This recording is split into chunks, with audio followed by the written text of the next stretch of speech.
কিউটা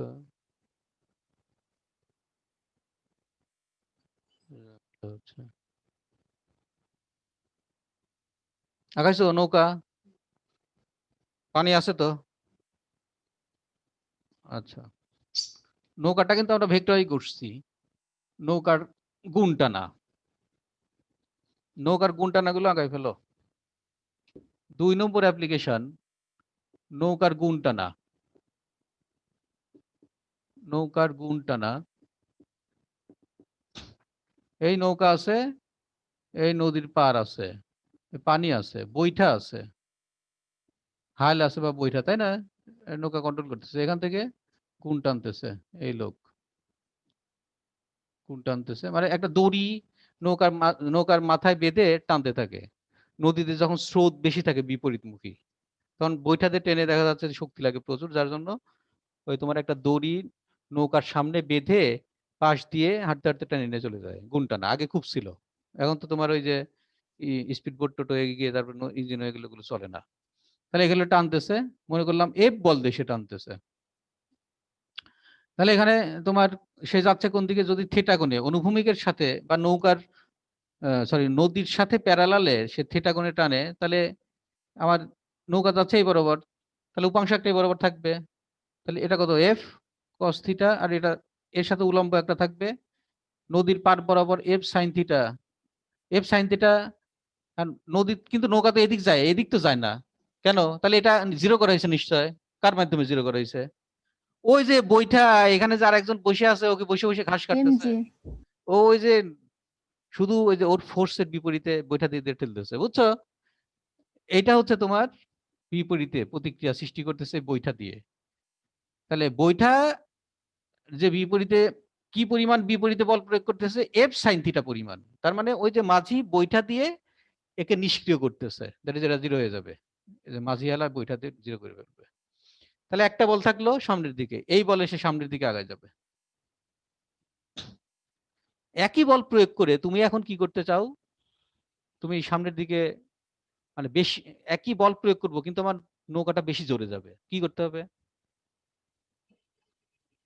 থিটার মান কমাতে হবে, কারণ কস জিরোর মান কত, 1। কস 90 মান কত? থিটার মান যদি বেশি হয় কস থিটার মান কমে যাবে, তার মানে এটা কম হয়ে যাবে। তাহলে থিটার মান যদি কম হয়, তাহলে থিটা কমায় ফেলবো, কম হতে হবে। থিটা যদি কম করে ফেলি তাহলে এফ কস থিটা বৃদ্ধি পাবে, এটা আমার দরকার, নৌকা দ্রুত এগিয়ে যাবে। আর থিটার মান কমাতে গেলে তোমাকে কি করতে হবে? রশি বড় করে দিতে রশি বড় হবে। করতে হবে। এই রশি যত বড় করবা, দেখো রশি যত বড় করবা থিটার মান তত কমে যাবে। তাহলে রশি বড় করতে হবে, রশি বড় নিতে হবে। বুঝা গেছে? এভাবে তোমার গুণ টানতে হবে, এটা কাজ করছে এখানে। এখন এর সাথে আরেকটা ঘটনা আছে। তুমি কি স্কুলে কখনো দৌড় দিছো, স্প্রিন্ট 100 মিটার? জি ধর স্যার। নাই, উপরে একজন হ্যাঁ, দিছে, তোমার কেউ ধর নাই? দিছি স্যার। আচ্ছা, তাহলে কেমন হলো? দৌড়ে ফার্স্ট হয়েছো না লাস্ট? নাকি দেখা যাচ্ছে দৌড় দিতে পারো নাই, সাইড দিয়ে বাইরে চলে গেছো? ঘটনাটা দেখো, যখন দৌড় দেয় তখন দেখবা, বিশেষ করে অলিম্পিক বা টিভিতে দেখা যায় ওগুলো দেখবা, আর নিজেরাও যখন দৌড় দাও ওইটা চেষ্টা করবে আর কি। সেটা হচ্ছে সে মাটির উপরে এইভাবে হামুদে থাকে, খেয়াল করছো না? যখন দৌড় দেয় হাঁটুটা ভাঁজ করে জি নিয়ে স্যার। হামুদে থাকে এরকম। কেন সে হামুদে থাকে? কেন? যত হামু দিবে থিটার মান তত কমবে, ও। থিটার মান কমবে। থিটার মান যত কমবে এফ কস থিটা বেশি হবে। সে তাহলে কি হবে, সে যে প্রতিক্রিয়াটা দিবে বল করার সময়, দৌড় দেওয়ার সময় যে পা দিয়ে প্রতিক্রিয়াটা দিবে, তাহলে সেই প্রতিক্রিয়াটার মান বেশি হয়ে যাবে না থিটা যদি কম হয়? ঠিক আছে না এর সাথে? এজন্য সে যতটা পারে একবার মাটির সাথে দেখবে হামুদি করে থাকে, হামুদে থাকে। যেই 3 2 1 সেট আপ, এটা বলে মনে হয় সম্ভবত, বা ফু দেয় বাসি, তখন সে মারে দৌড়। তাহলে আমার সুবিধাটা কোথায়? আমি যে প্রাইমারি যে ইনিশিয়াল ফোর্সটা দিচ্ছি, আমি যত থিটার মান কম করে রাখবো আমি তত বেশি প্রতিক্রিয়া পাবো। এই যে, তাহলে আমার কি হবে? আমি বেশি বেগে আগায় যাবো, ত্বরণ আমার বেশি সৃষ্টি হবে। তার মানে একই বেগ যদি আমরা দেই, আমি কিন্তু আগায় আছি ওই টেকনিক অবলম্বন করার জন্য। এই জন্য এই কাজ করে। আমি বলতে পারবো স্যার আমি শুয়ে পড়বো, থিটা জিরো হয়ে যায়। তখন তো আর উঠে দৌড়াতে দৌড়াতে কাম শেষ, তখন ওই কাজ করা যাবে না। তার মানে থিটার মান তুমি যতটা কমাইতে পারো, ফোর্সটা তত তুমি বেশি দিতে পারবা, ত্বরণ বেশি হবে, বুঝছো? এই জন্য দৌড়বিদরা সাধারণত ঝুঁকে থাকে দৌড় দেওয়ার সময়। এটা কিন্তু কোশ্চেনে আসে পরীক্ষায়। এটা এটা একটা ইম্পর্টেন্ট জিনিস। তো এখান থেকে আমাদের দেখো থিটা টেটার মান যদি দেওয়া থাকে, মান বের করতে পারবো না এখন? বের করা যাবে। থিটার মান ধরো তোমার আছে 60 ডিগ্রি, তাহলে নৌকার ভর আছে এম, 500 কেজি, 500 কেজি আছে। তাহলে ত্বরণ কত হবে নৌকার? ত্বরণ কত বলো?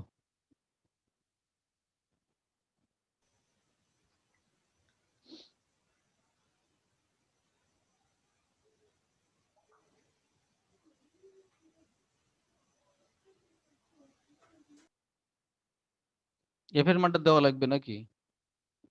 এফ বল টানতেছে হচ্ছে 100 নিউটন বল দিয়ে। তাহলে একজন মাঝি 100 নিউটন বল দিয়ে 60 ডিগ্রি কোণে নৌকা টেনে নিয়ে যাচ্ছে, মানে গুণ গুণ টানতেছে। আর নৌকাতে ত্বরণ সৃষ্টি হবে কিনা? নৌকাতে ত্বরণ সৃষ্টি হবে না, হলে কত হবে বের করো। তাহলে কি করব? ওই যে f sin theta তাহলে আমাদের মোট যে নিট ফোর্সটা কত? এফ কস থিটা ইকুয়াল কত? M A. এই এফ কস থিটা এই তো এম এ সৃষ্টি করবে নাকি? তাহলে এখানে এ সমান কত? F cos theta, F cos theta মানে কত? এফ মানে কত? 100, কস থিটা মানে কস 60 ডিভাইডেড বাই কত? 500, কত হইলো?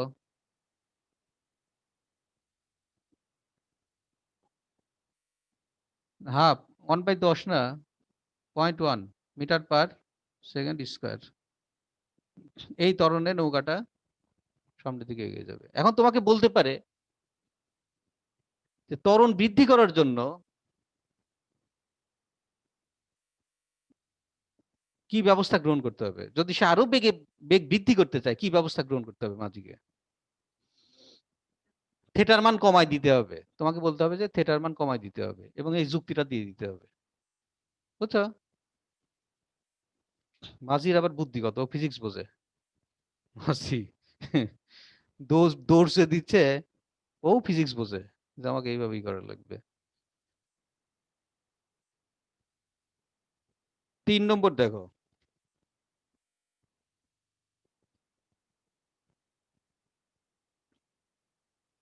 পায়ে হাঁটা।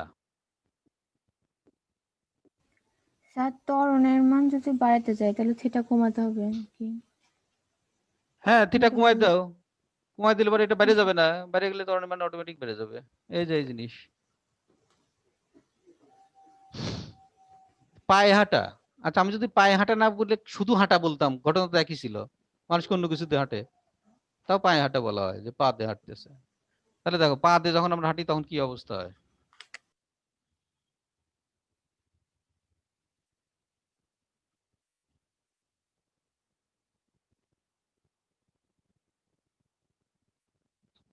পা দিয়ে হাঁটতেছি, পা দিয়ে হাঁটার সময় যে আমি পা হাঁটতেছি, কিন্তু তাহলে কোন দিকে বল প্রয়োগ করতেছি হাঁটার জন্য, সামনের দিকে যাওয়ার জন্য? এদিকে না, এদিকে বল প্রয়োগ করলাম। This is F. তবে কার জন্য সামনে যাচ্ছি? প্রতিক্রিয়ার জন্য যাচ্ছি। প্রতিক্রিয়া কোন দিকে থাকলো? বিপরীত দিকে? আর ঠিক আছে, তার নিশ্চয় একটা কোণ আছে থিটা। কোথায় যাচ্ছি? তাহলে এরপর আবার একটা উপাংশ থাকবে, কত আর? উপরে একটা থাকবে। আমার তো একটা ভর আছে, আমি উপরে উড়ে যাচ্ছি। তাহলে কোথায়? নিচের দিকে আর একটা বল কাজ করতেছে, আমার ভর এমজি, ওজন। এই ওজন আর এটা সমান বিপরীতমুখী হওয়ার জন্য কেটে যাবে, সমান বিপরীতমুখী হওয়ার জন্য কেটে যাবে, একটা থাকবে আর cos থিটা, আর cos থিটার জন্য সামনের দিকে আমি আগাই যাবো। দেখছো?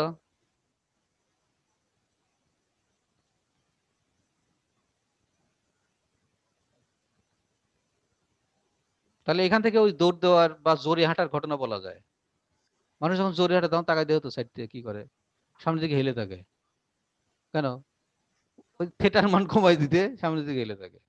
তুমি ওই কাম করে না যাওয়ার সময়, যে হেলতে হেলতে সামনে পড়ে যাচ্ছ, মানে অটোমেটিক হেলে যাবে তুমি, জোরে করার জন্য অটোমেটিক হেলে যাবে। তাহলে এটার আর অঙ্ক দেখানো দরকার নাই, সেম জিনিস দেখো, সেম জিনিস। অতএব এটা বুঝতে হবে যে থার্ড লর অ্যাপ্লিকেশনটা এরকম। এটা আছে ভরবেগের নিত্যতা সূত্র, মনে হয় করা আছে নাকি এর আগে?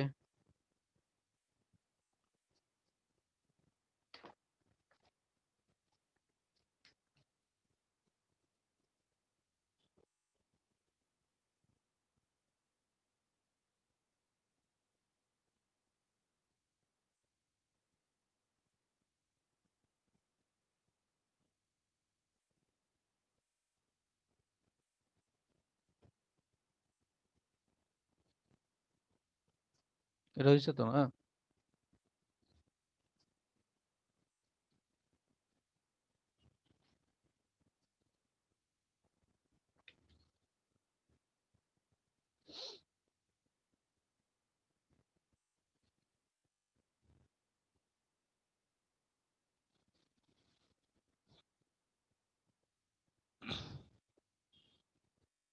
মহাকর্ষ কাকে বলে, বা গ্রাভিটেশন?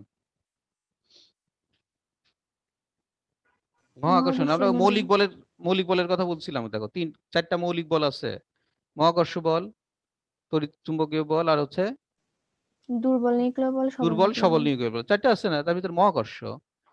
মহাকর্ষ বল হচ্ছে দুইটা বস্তুর মধ্যে, যদি দুইটা বস্তু থাকে, M1 M2 বলের দুইটা বস্তু, তাদের মধ্যে একটা বল, আকর্ষণ বল সবসময় কাজ করছে, আকর্ষণ বল F।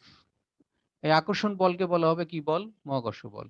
তাহলে বস্তুর ভর যদি থাকে, সে যত কমই হোক, ভর ভর থাকলে সেটা বস্তু, এবং তাদের তাদের ভিতরে একটা আকর্ষণ বল কাজ করবে। এই মহাবিশ্বে সব গ্রহ নক্ষত্র ঘুরতেছে, জালের মতো ছড়ায় আছে, কেউ কারোর সাথে সংঘর্ষ খায় না। খায় কি? কোনদিন কি তুমি শুনছো বা যে পৃথিবী ঘুরতে ঘুরতে চাঁদের দিকে, এর দিকে, সূর্যের ভিতরে চলে যাচ্ছে, এই যান শেষ, কয়দিন পরে যাবে, মরে যাবো। আর চাঁদ ঘুরতেছে, এটা মনে হয়েছে চাঁদ ঘুরতে ঘুরতে এসে ধাক্কা খাচ্ছে, হয় নাই এরকম ঘটনা ঘটতেছে না? তাহলে দেখো কেন হচ্ছে না, কারণ সবার সাথে সবার একটা জালের মতো এরকম টাইনে ধরে ধরে আছে, ওই মহাকর্ষ বল দিয়ে। ভর যেহেতু আছে, অথবা একে বলা হবে মহাকর্ষ বল। এই বলের মানটা কত? এই বল আমরা, আমাদের আলাদা চ্যাপ্টার আছে, চ্যাপ্টার 5 সম্ভবত, না 6, চ্যাপ্টার 6, ওখানে আমরা এটা ডিটেল পড়বো। এখানে শুধু আমরা জাস্ট জানার জন্য আমাদের এখানে যতটুকু লাগবে, এফ ইকুয়াল টু কত, এফ সমান G M one GM M by two R divided by square. R square. এই বলের মানটা হবে এত, দ্যাট ইজ দূরত্বের সাথে এটা কেমন ভাবে পরিবর্তিত হয়, বর্গের ব্যস্তানুপাতিক হারে। ব্যাস। দূরত্ব বাড়লে খুব দ্রুতই বলটা কমে যায়, কিন্তু এই বলের রেঞ্জ কত, দূরত্বটা কত, ইনফিনিটি পর্যন্ত হতে পারে। বোঝা গেছে কি? আচ্ছা, এখন দেখো একটা বস্তু, তাহলে একে বলে মহাকর্ষ বল। তাহলে একটা বস্তু যদি থাকে, গুরুভার বস্তু বলে, গুরুভার বস্তু মানে একটা বৃহৎ আকারের বস্তু। পৃথিবী একটা কেমন বস্তু, বৃহৎ বস্তু। সূর্য কেমন বস্তু, পৃথিবীর চেয়ে 13 লাখ গুণ বড়, বেশি না। তাহলে কত বড় বস্তু, হিসাব আছে? তাহলে একে বলে গুরুভার বস্তু বা নক্ষত্র গ্রহ। আবার সূর্যর চেয়ে কয়েক লাখ গুণ কোটি গুণ বড় নক্ষত্র আছে, এটাকে বিশ্বাস হয়? আন্দাজে বিশ্বাস হয়। আছে, মহাবিশ্বে আছে কোটি কোটি বিলিয়ন বিলিয়ন নক্ষত্র আছে, যে কিনা সূর্যের মতো হাজার হাজার নক্ষত্রকে সেকেন্ডের ভিতর খাই ফেলতে পারে। ওইদিকে আমাদের বেন অদ্দূর যাওয়া দরকার নাই, আমরা মাটির উপর কি করতেছি এটাই বুঝি না।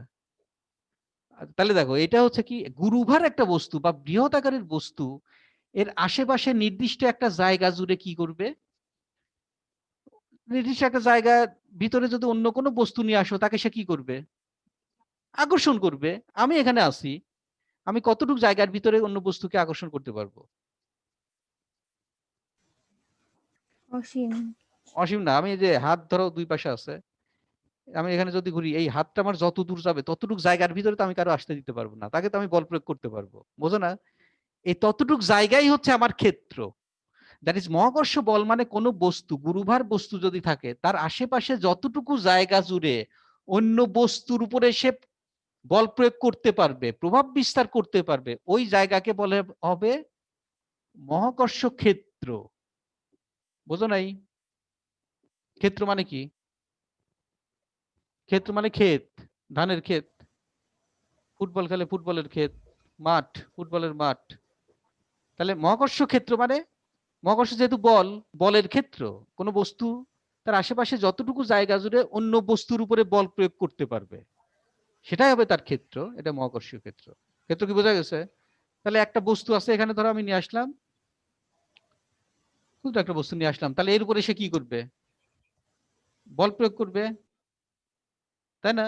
বস্তুটা ধরো এম, তাহলে তাহলে তার উপর যে বল প্রয়োগ করবে এফটা কত? এফটা কত? ওই যে আমাদের নিয়ম অনুযায়ী কত হচ্ছে দেখো এখানে, G M M divided by R square.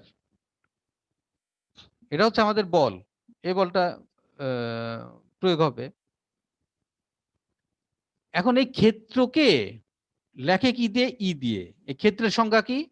ক্ষেত্রের সংজ্ঞা ওই বস্তুটা, ক্ষেত্রের অভ্যন্তরে কোনো বিন্দুতে একটা বস্তু আনলে তার উপরে যে বল আকর্ষণ করবে, দ্যাট ইজ একক ভর আমরা বলতে পারি। একক ভরের বস্তুর উপরে যে বল আকর্ষণ করবে। কেন একক বলবো? একক মানেই সে নিচে যাবে। ফিজিক্স এটা বোঝো তো, একক বলি কেন? যে যে রাশিটা নিচে যায় তাকে সবসময় একক বলি। কেন একক বলি বোঝাচ্ছে একটু পর। একক ভরের বস্তুর উপরে যতটুকু বল প্রয়োগ করবে, তাহলে বল প্রয়োগ করলো এফ। এফ মানে কত? এটা না, বসায় দাও, G M M divided by R square, আর এই এম আছে, এম এম এম কেটে গেল, কত? এটা হচ্ছে মহাকর্ষীয় ক্ষেত্র প্রাবল্য। একে মহাকর্ষ ক্ষেত্র বলে, অথবা বলে মহাকর্ষীয় প্রাবল্য। তাহলে প্রাবল্য আসলে কি? মহাকর্ষীয় বলই, কিন্তু কার উপর? অনুভব করে যে, অনুভব করে যে, বোঝা নাই? আমি বল প্রয়োগ করতেছি না, আমি অনুভব করতেছি আর একজন আমার উপর বল প্রয়োগ করতেছে, এটা আমি যে অনুভব করতেছি সেটাই হচ্ছে আমার মহাকর্ষীয় প্রাবল্য। এটা কিন্তু বলি। তাহলে আমি যে একক কথা বললাম, নিচে কোনো বস্তুতে ভাগ করা, কোনো রাশিতে ভাগ করা, মানে তাকে আমরা একক বলি। কিভাবে একক বলি দেখো, V equal to S by T বলি না? টি মানে কি? একক সময় অতিক্রান্ত দূরত্ব, একক বলছি কিন্তু। আবার এখানে কি বললাম? একক ভরের উপরে প্রযুক্ত বল, একক বলছি। একক সময় বেগ বৃদ্ধি, কেন একক বলা হয় দেখো, যদি এইখানে এস এর মান থাকে 100, যে 100 মিটার দূরত্ব অতিক্রম করলাম, দেখা যাচ্ছে টি হচ্ছে 10 সেকেন্ড। তাহলে 10 আর 100 কাটে, উপরে 10 হলো, নিচে 1 হলো। নিচে থাকা মানে কি একক হয়ে যাওয়া না? এখানে দেখো F equal to E equal to F by M. F মানে 500 নিউটন, কথার কথা। এম এর মান হচ্ছে তোমার 50 কেজি। তাহলে কাটে কি হবে? তাহলে এই যে 1 কেজি হয়ে গেছে না নিচে, তাহলে একক বলা যায়। তাহলে নিচে যাইতে ভাগ করো, তাকে তুমি এক ধরতে পারবা। আর বলতে পারো যে স্যার তা হবে কেন? 100 নিউটন ডিভাইডেড বাই যদি এরকম হয় 9 নিউটন হয়, তখন কি করবো স্যার? তখন তো নিচে 1 হয় না, হয় না? হয় কি হয় না? তাই কারণ নিচে অবশ্যই হয়। 100 ভাগ করো 9 দিয়ে, কত হয়? পয়েন্ট হয়, কিন্তু নিচে তো 1 আমার বাইক করা যাচ্ছে, কত হয়? 11.11 ডিভাইডেড বাই 1 কেজি আছে তো, তাহলে কি একক ভর বলতে পারি না? তার মানে ওই মাথার ভিতর গাইতে নেওয়া আজকে থেকে, যে ফিজিক্সে কোনো সংজ্ঞা দিতে পেলে আমরা একক বলি কেন? তার একটা ভ্যালু আছে, একক মানেই সে নিচে যাবে, ভাগ হয়ে যাবে। বোঝা গেছে কি? এই জন্য আমরা বলতেছি একক ভরের উপর ক্রিয়াশীল মহাকর্ষ বলই হচ্ছে মহাকর্ষ ক্ষেত্রের পরিমাপ বা মহাকর্ষীয় প্রাবল্য। মহাকর্ষীয় প্রাবল্য মহাকর্ষীয় বলকে প্রকাশ করে, কিন্তু একক ভরের উপর অনুভূত বলটাই হবে মহাকর্ষ ক্ষেত্র। তাহলে এই মহাকর্ষে পৃথিবীর উপর যে মহাকর্ষ, পৃথিবীর উপর যে আকর্ষণ বল, এরা যদি পৃথিবী হয়, তাহলে পৃথিবী যে বলে আকর্ষণ করে তাকে কি বলা হয়? অভিকর্ষ। মহাকর্ষ সবার জন্য, কিন্তু যদি এইটা হয় পৃথিবী,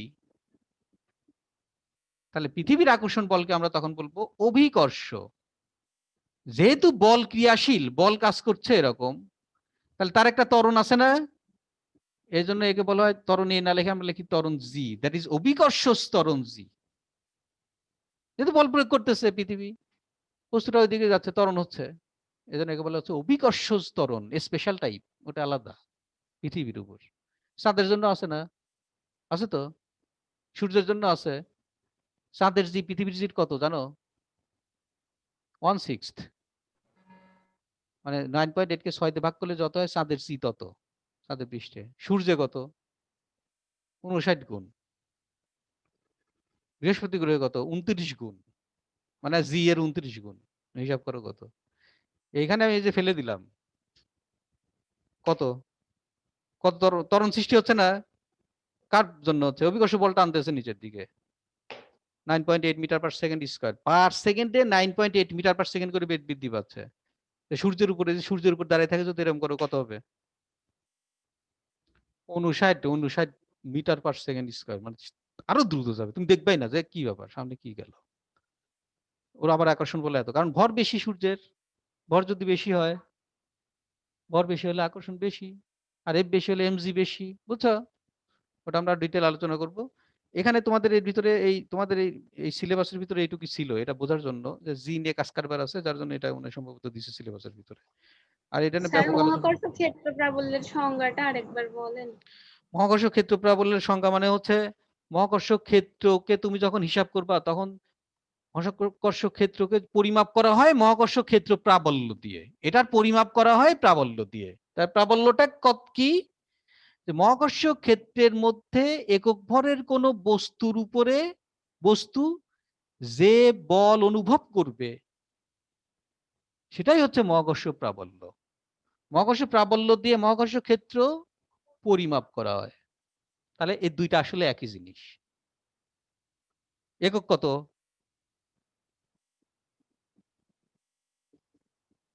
নিউটন পার কেজি। বোঝা গেছে কি?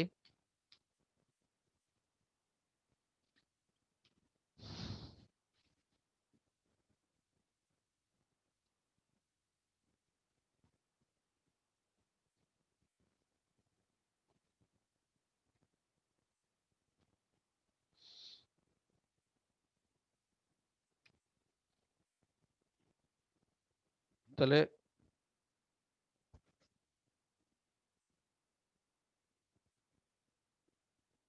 ভরবেগের সংরক্ষণ সূত্র। সংরক্ষণ মানে বলতে কি বুঝো বলো তো? ভরবেগ মানে হচ্ছে মোমেন্টাম, ইংরেজিতে বলে মোমেন্টাম। কনজারভেশন মানে সংরক্ষণ। ভরবেগ সংরক্ষণ হচ্ছে। পরিবর্তন হয় না নাকি? পরিবর্তন হয় পরিবর্তন না হবে না, ভরবেগের? পরিবর্তন হবে না। সংরক্ষণ হওয়া মানে সেটা পরিবর্তন হবে না, তবে এক রূপ থেকে অন্য রূপে যাইতে পারে। শক্তির সংরক্ষণ সূত্র আছে না? শক্তি কি হয়? পরিবর্তন হইতে পারে, সৃষ্টিও হয় না, ধ্বংস হয় না, পরিবর্তন হয়। নতুন করে হয় না, সৃষ্টি হয় না, ধ্বংস হয় না। ভরবেগও তাই। ভরবেগ মানে আগে যা ছিল পরেও তাই হবে। দুইটা বস্তু আসে ধাম করে সংঘর্ষ খেলো, দুইটা বস্তুর মিলিত ভরবেগ সংঘর্ষ খাওয়ার পরের ভরবেগের সমান হবে। ভরবেগের সংরক্ষণ নীতি, সংরক্ষণ থাকবে, ও কখনো নিশ্চিহ্ন হয়ে যাবে না, বুঝছো?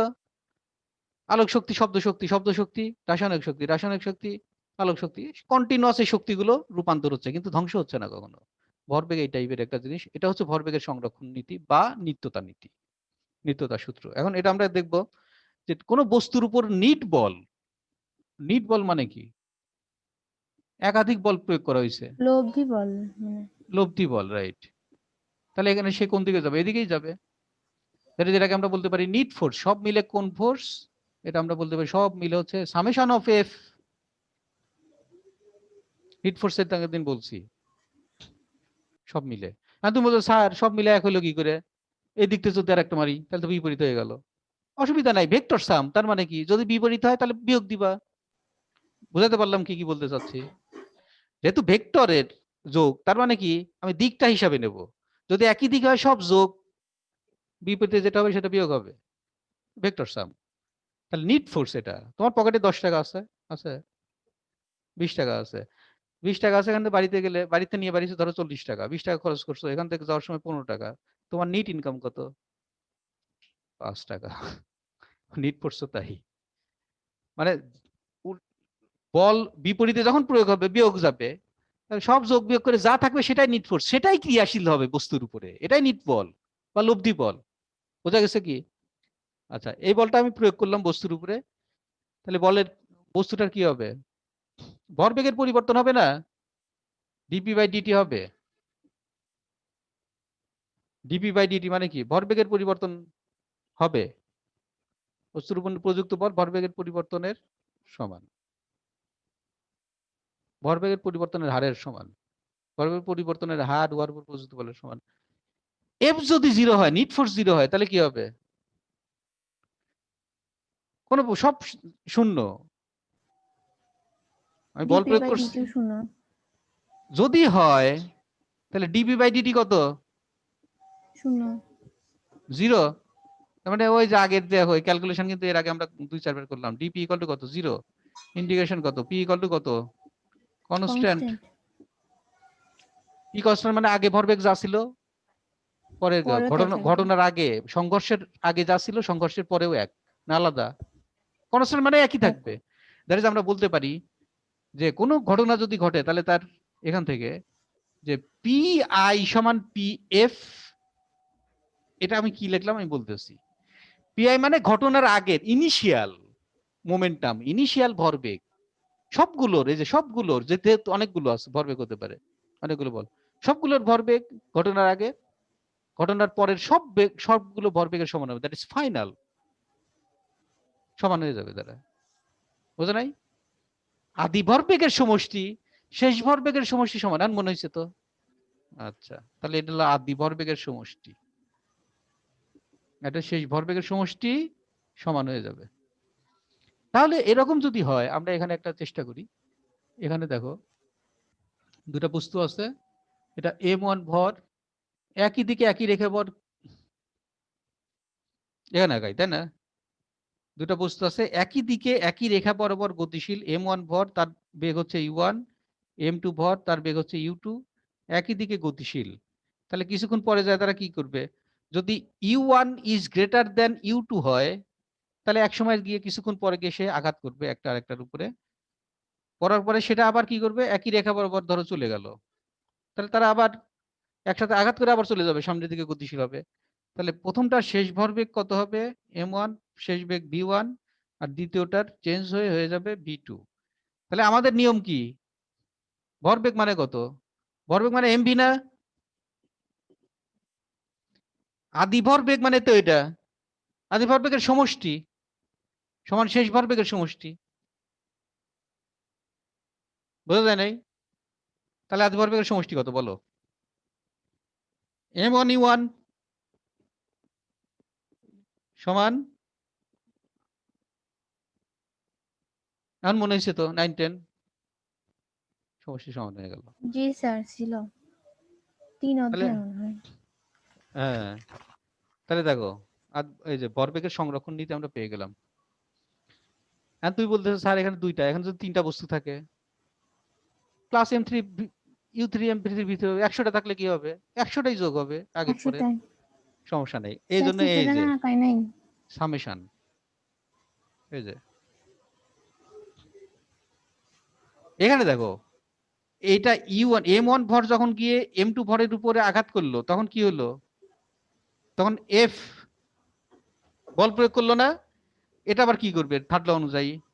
এর উপর আবার বল প্রয়োগ করবে রিয়াকশনে। আর তাহলে এখানে ক্রিয়া প্রতিক্রিয়া কাজ করতেছে, থার্ড ল। থার্ড ল থেকে দেখো আমরা ভরবেগের সংরক্ষণ নীতি পেয়ে গেলাম। বোঝা গেছে কি? স্যার লাস্টে কি বললেন? ক্রিয়া প্রতিক্রিয়া।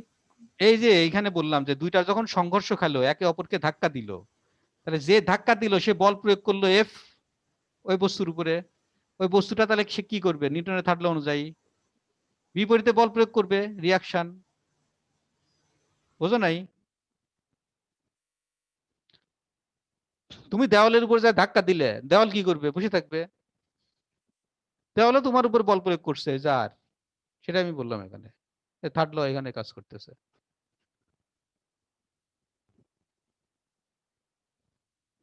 এটা হচ্ছে ভরবেগের সংরক্ষণ নীতি।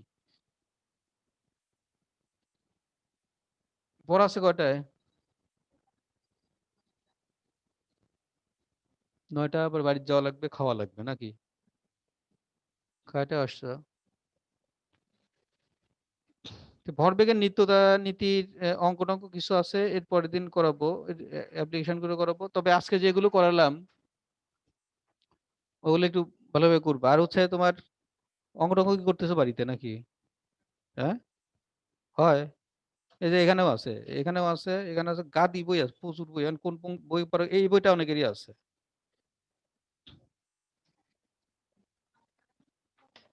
আর এই যে ইয়ের আছে, এই যে এটাও আছে, সেলুর বই থেকে যারা করো তারা ওই যে এটা করবা, নিউটনের বলবিদ্যা দেখো, সেট বলের ঘাত ভরবেগের অঙ্ক করছো কতদিনে?